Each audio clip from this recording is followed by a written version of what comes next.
Hey, I'd like to welcome you to another episode of Mission Matters. My name is Adam Torres, and if you'd like to apply to be a guest in the show, just head on over to missionmatters.com and click on Be Our Guest to apply. All right, so today's guest is Don Golden, and he's a founder, consultant, and author over at Just Capital Quotient. Don, welcome to the show. Awesome, Adam. Glad to be with you today. All right, man. So we got a lot to talk about today. So we're going to talk about equipping small and medium businesses for greater sustainability and impact. I want to hear how you got on that journey, how you even founded Just Capital Quotient. But before we do all that, we're going to start this episode the way that we start them all, with what we like to call our Mission Matters Minute. So Don, at Mission Matters, our aim and our goal is to amplify stories for entrepreneurs, executives, and experts. That's what we do. Don, what mission matters to you? Awesome, Adam. Well, thank you. I love what you're doing, because the mission that matters to me is equipping small and medium enterprises for greater impact and sustainability. That is the mission that I'm passionate about. I spent 30 years in the relief and development world, the large international charity space. And I traveled in over 80 countries and helped respond to some of the world's biggest crises. And what I learned during that time is that the only kind of development, human development, that is truly sustainable is economic development. And that really points to businesses. You know, people are not waiting around the world for you to buy one so you can give one. They like that, you know, they like that. What they're waiting for is an opportunity to build a life for themselves. And the economy touches on all the areas that are the most troubling for the human family. And so what you're doing, amplifying voices of businesses, and what I get to do to help those businesses be more impactful for humanity and more sustainable for the planet, that I think is the greatest mission we can work on together in our lifetime. Amazing. Don, as you're going through that journey, working for these other companies and you're out there and you're traveling I think you said over 80 countries, like, was it a progression? Was there a moment in time? Like, how did you know that this next step or this next thing of helping businesses was going to be part of your calling and your path? How did you know? Yeah, well, I don't know if years ago there was a pretty hard-nosed campaign slogan. This is the political campaign season, and it's the economy, stupid. Yeah. And you know, that really is the issue. It is the economy. The word economy, oikos, or household. You know, what kind of household are we going to build? And so what I saw is that when people have access to jobs, a job that they can live on and build a family on, they have a horizon of hope. And when they have a horizon of hope, they live flourishing lives. When people are flourishing, they're not going to war with one another. They're not tearing one another down. They're building a world that's better for all of us. And so I got to see economic development doing that at the very grassroots all across the world, some of the poorest countries in the world. And so I realized, you know, I love charities. Charities are needed. Absolutely. There are times when there is nothing humans can do but receive charity from others. But the best charities are the ones that give people a pathway into a flourishing economy. And so seeing that, understanding that, I realized that's what I want to do with my life. I want to help businesses. What was it before JC Quotient or Just Capital Quotient? Like, did you have other businesses or other entrepreneurial pursuits, or like, were you always an entrepreneur? How'd that piece of it play into No, it? I like to be harsh on myself and tell people I've been a leech on the economy my whole life. I've let you make money, and then I've made you feel guilty about the world, so you give me money so I can go do great things. That's what I did in the charitable world. Yeah. So no, this is my first foray. In fact, I thought I would really. That's amazing. Go ahead. Well, I was going to say, I thought I would have nothing to offer the business world, but my actual background is in theology. I'm a pastor. And what I do find is that people need and want to be sort of pastored into a new way of thinking about life and vocation and work. And so in some ways, I'm just a different kind of pastor. I'm helping people find their way to greener pastures in business. How do you feel going into that transition was for you as an entrepreneur? Like, what was that like?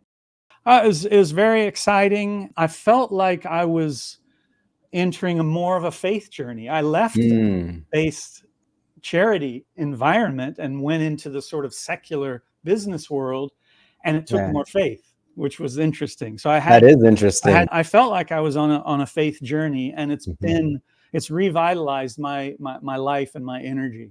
Hmm. So Just Capital Quotient, like, let's go further into that. Tell us a little bit more about the business and the vision. So, we exist to equip small and medium businesses for greater impact and sustainability. Mhm. Why small and medium? I think our current economy is ignoring the voice of two important players. Hmm. And that is the person, the average person, the person like you and me, Yeah. who aren't the masters of the universe. And it's Mhm. ignoring the voice of the planet, the systems and the resources that provide us with what we need. Hmm. And what I began to realize is that there is a new economy emerging, one that's Mhm. beginning to reward impact and sustainability. So this is not about charity. This is not about, Mhm. the old model was go make money, and then maybe you harm people. Hopefully you don't, Yeah. but maybe you harm people, and then spend your charitable dollars to help people. Hmm. So make money and do harm, give to charity and do good. But Yeah. the new model is an economy, are businesses that are positively impactful for people and regenerative and sustainable for the planet. And the economy is Hmm. beginning to reward that. And Mhm. so if you're a landscaper, for example, and you've never thought about native plants, you just want to grow grass, take care of grass, and cut grass, there is Mhm. some young person revolutionizing lawn care who's about to eat your lunch, because Mhm. they understand that native plants don't need as much water, that people are beginning to care about that. Mhm. And that's happening everywhere in the economy. That's the exciting Mm. thing that we get to tap into, is this change and innovation Mm. towards impact and sustainability. That's a great example. Can you give maybe any other examples of either, businesses or ideas, or, how you're equipping and how you're helping these businesses so that our audience can kind of wrap their head around the work? Mhm. Yeah, absolutely. There's, so when you think about innovation, you obviously need to be innovating in a way that's going to pay you, Yeah. that's going to pay in the market. And one way to do that is to follow legislation.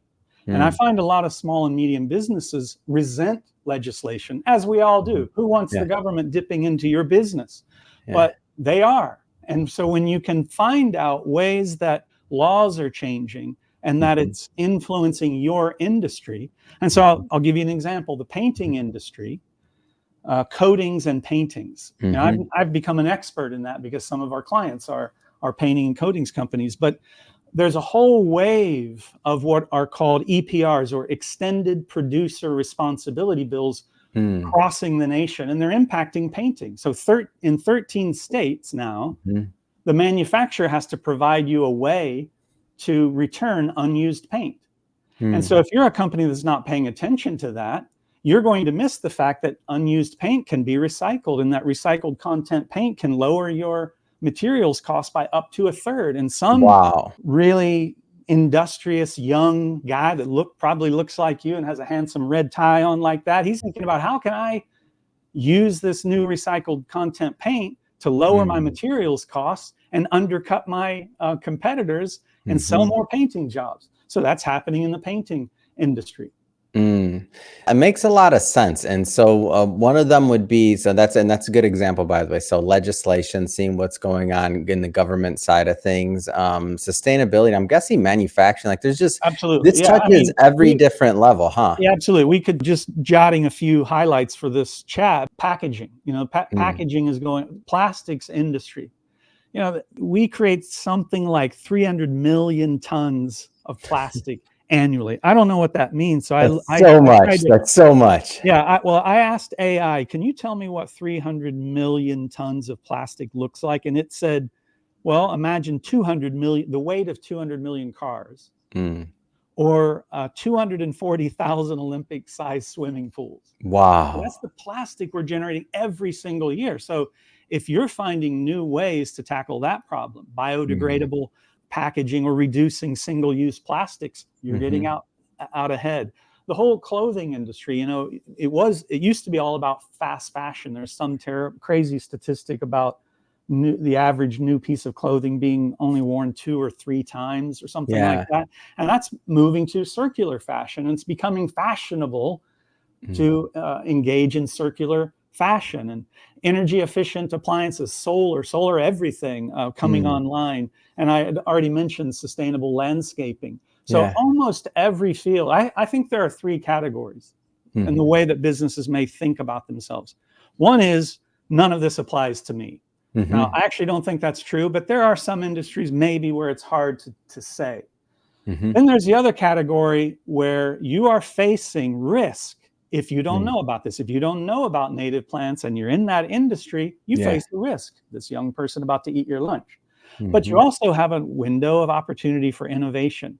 And then Mm. there's the third category, which is you're already at the heart of a change issue right now. Mhm. And do you know its elements? Are you able to speak to the people that can make the decisions that matter? And I'll give you one example. Mhm. One of my clients is called White Hat Industrial, Mm. and they do roofing. And I don't know if you ever noticed, but every building you go into has one, has a Yeah. roof. And if it isn't sealed Yeah. properly, you're in trouble. You know, a lot of our 401ks, a lot of our investments are tied to REITs. So the way Mhm. we keep wealth is Mm. by keeping the value and integrity of our built assets. And that's about roofing. And the Yeah. traditional roofing way is you put on a big rubber heavy roof, Mhm. material heavy. It lasts for about 40 years. Then Mm. you tear it off and you put it in the ground where it takes 400,000 years to Yeah. break down. Yeah. Or you can choose White Hat Industrial, and they will take your old roof Mhm. and use that old roof as the substrate of a new silicone white roof. Mm. You don't send any of that waste to the landfill. You turn that black roof white, which drastically reduces the energy costs, Oh, and it yeah. doesn't disrupt the tenants inside. It is Mm. literally a no-brainer. And so I'm working with White Hat Industrial and Joel Bell, the founder of that Mhm. company, because we know that together we're in the middle of a disruption. We feel Mm. confident. And actually, this is interesting. This is something that clients in that risk innovation arena can think about. Big companies, big corporations are the kind of Mhm. clients that many small and medium companies want to land, you know. Yeah. They are facing these pressures from impact and sustainability. They're looking for partners that can speak this language. Mhm. And I have a friend of mine who likes to say that you're sent to whom you sound like. And when these companies are talking about waste reduction, when they have goals about, man, how do we reduce waste? How do we make sure that we're diversified in our hiring and Mm. our contracting? How do we reduce energy costs? If you have something in your work that you can begin to help them answer that question, you're Mhm. going to sound like the decision makers at that big corporation, and they may just give you a seat at the table to sell to them. And Yeah. so that's some of the ways in which the economy is shifting under the pressures of the challenges in our world today, which are really Mm. just 2: wealth inequality, extreme wealth inequality, and planetary degradation. Those pressures are changing the economy. And when Mhm. businesses can step up with innovation, they can win in the market. Hmm. So you mentioned the 3 different categories, and for those that feel that this doesn't affect them, that was one of the categories. Yeah. Hopefully, after listening to this, they'll know it does affect them. Yes, it But does. for those that kind of know but haven't gone down this path yet, like they Yeah. know it's one of those things, it's on the list of things that we all have our list of things we want to start thinking about and strategizing about. We're in August now. This will be, maybe somebody's doing their planning for fourth quarter or even going into the new year. Like, how does somebody start going down that path of even having these conversations? How does Yeah. that begin? Yeah. In short, we can help you do an impact and sustainability audit. We can kind of Mm. look at your business and your industry and give you some top line indications Mhm. about what a competitive angle. We call it competing on Mhm. impact and sustainability. But really, it's following 3 sort of progressive levels. One is Mhm. innovation. You just thinking about how your industry is changing, looking at almost like every business owner knows. Yeah. You ask them, they see it, they know. They have varying degrees of comfort with it or engagement with it, but they know. Mhm. And so, but where does that innovation come from? Looking at legislation. So having someone help you look at these extended producer responsibility bills or architectural heritage painting bills, or many of the reporting disclosures that are impinging upon your industry. Having somebody help you navigate that to look for the places where it is or may or probably will be impacting your industry is helpful. And so we help people do that work. But actually an area, and maybe it's the pastor in me, but the vocation side, I have a strong belief, this faith element in me, that every human being is made on purpose for purpose. And if you're an entrepreneur, I really think you're kind of the apostle of our age. You're the one where the hope for change is going to come, because you're in the middle of our real economy. And so helping people, vocation is that, that combination of profession, what you get paid for, and mission, what the world needs. And so that's kind of what we help you. Well, what's in your heart to do? Let me just say one more thing about that. I'm not talking about passionate ESG or tree hugging or that sort of thing. This is, what I always ask our clients is if they care about that. And often they'll be a little wishy-washy, or they'll be very direct. No, I don't care about that. That's a bunch of BS. But then I'll ask the question, well, where do you like to spend your time to recreate, to rest and relax? And it's always nature. It's always lakes and rivers and mountains. You care about the world. You want to leave it better than you found it. And you don't want the legacy of your business to be that you undermined biosystems of life that your grandkids are going to need.